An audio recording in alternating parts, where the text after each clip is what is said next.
নবীর মুখকে উদ্দেশ্য করে বলছিল সারা দিন সোজা ইয়াসিন পড়িছে যে মুখ সেই মুখে তাসির দিল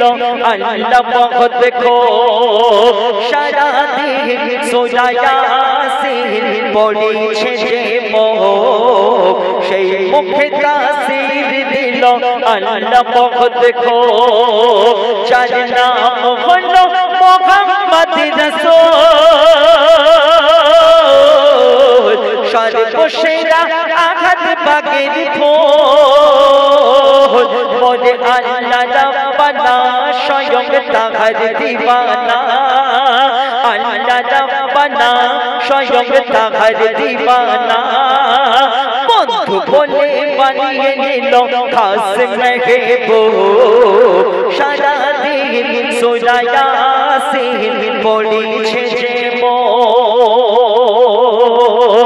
আমরা প্রত্যেকে মুসলমান আমরা কম বেশি প্রত্যেকে নামাজ পড়ি তাই তো আমরা যখন সিজদা করি আমরা কি বলি আমরা যখন সিজদা করি আমরা কি বলি সুবহান রাব্বিয়াল আলা তাই না কবার পড়ি তিনবার পাঁচবার না হলে সাতবার আমাদের নবী একদিন মসজিদে নববীতে আসরের ওয়াক্তে নামাজ পড়ছিলেন তিনি যখন সিজদায় গিয়েছে 72 বার সুবহান রাব্বিয়াল আলা পড়ছিলেন কেন ওনার নাতি হযরত ইমাম হোসেন খেলতে খেলতে মসজিদের মধ্যে ঢুকে যায় দেখে নানাজি সিজদা করে আছে তিনি পিঠে উঠে বসেছে তখন কি হচ্ছে শোনো নবীর গায়ের খুশবুতে খুশবু হোসেন পাক মোদ নবীর গায়ের খুশবুতে খুশবু হোসেন পাক মসজিদে নববীতে দেখে সবাই অবাক মোদ নবী গেল সিজদায় পিঠে উঠলো হোসেন পাক মোদ নবী গেল সিজদায় পিঠে উঠলো হোসেন পাক সুবহানা রাব্বিয়াল আলা নবী পড়ে 72 বার সুবহানা রাব্বিয়াল আলা নবী পড়ে 72 বার হোসেন আগে না সিজদা আগে বলো জামানা যদি সিজদা আগে হতো হোসেন পিঠে থাকতো না হোসেন ভালোবাসায় নবী হলো দিওয়ানা যদি সিজদা হতে মন নবী গঠিত ইমাম হোসেন পড়িয়া যেত আল্লাহ রাসূল আমাদের নবী যখন সিজদা থেকে উঠছে না অনেক দেরি হয়ে যাচ্ছে পেছনে সব সাহাবারা নামাজ পড়ছিল তারা চিন্তায় পড়ে গেল যে হুজুর এখনো সিজদা থেকে ওঠে না কেন তো একটা সাহাবা মুখ তুলে দেখেছিল তারা কি দেখেছিল জানেন দেখে একটা নূরের পিঠের উপর আর একটা নূর বসে আছে তাই কবি লিখছে শোনো যদি সিজদা হতে মন নবী গঠিত ইমাম হোসেন পড়িয়া যেত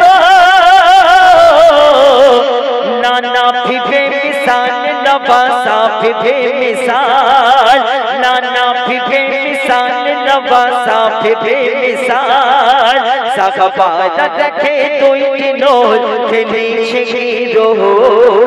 সারা দিন সোজা ইয়াসিন পড়িছে যে শেষ কথাই কবি লিখছেন আল্লাহ বলছেন আমি যদি দুনিয়ার মধ্যে আমার পরে কাউকে সিজদা করার হুকুম দান করতাম তো নিজের মাকে দিতাম আর নবী বলছে ধরো আমি নামাজ পড়ছি পাশ থেকে যদি আমার মা আমাকে ডাকে মুহাম্মদ এখানে এসো আমি নামাজ ছেড়ে উঠে গিয়ে মার ডাকে সাড়া দেব তো যার দুনিয়ায় মানে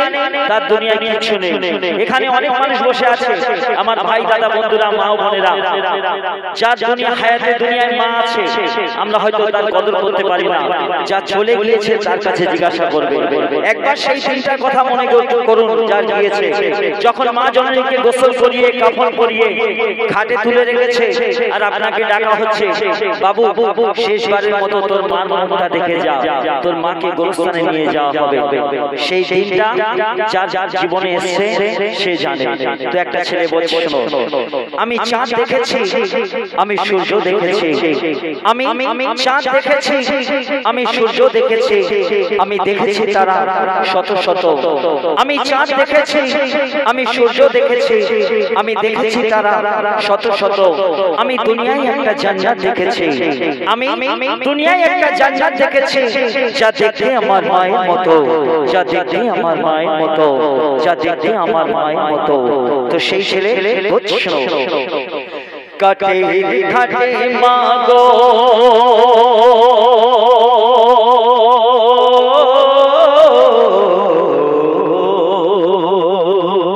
কাটে ঘাটে মাগো তুমি ঘুমিয়ে কেন, আমার মনের ব্যথা একটু শোনো গো শোনো। কাটে ঘাটে মাগো তুমি ঘুমিয়ে কেন, আমার মনের ব্যথা একটু শোনো গো শোনো। তুমি বিনে মাগো আমার বুক ফেটে যায়, তোমার মতো মা জননী পাবো গো কোথায়, আমি তোমার মতো মা জননী পাবো গো কোথায়। কে ডাকবে আমায় খোকা বলে ও গো আমার মা, কে জড়িয়ে ধরে করবে আদর ও গো আমার মা। তোমায় ছেড়ে মা গো আমি বাঁচতে পারবো না, মোর মা জননী ছেড়ে চলে যায়, কামরু জামানের দুনিয়া লুটে যায়। বুক ফেটে যায় শোক শান্তি উঠে যায়, বুক ফেটে যায় শোক শান্তি উঠে যায়। তোমার পায়ে পেয়েছি মা জান্নাতের ওই সুখ, সারা দিন সূরা ইয়াসিন পড়ে নবীর মুখ।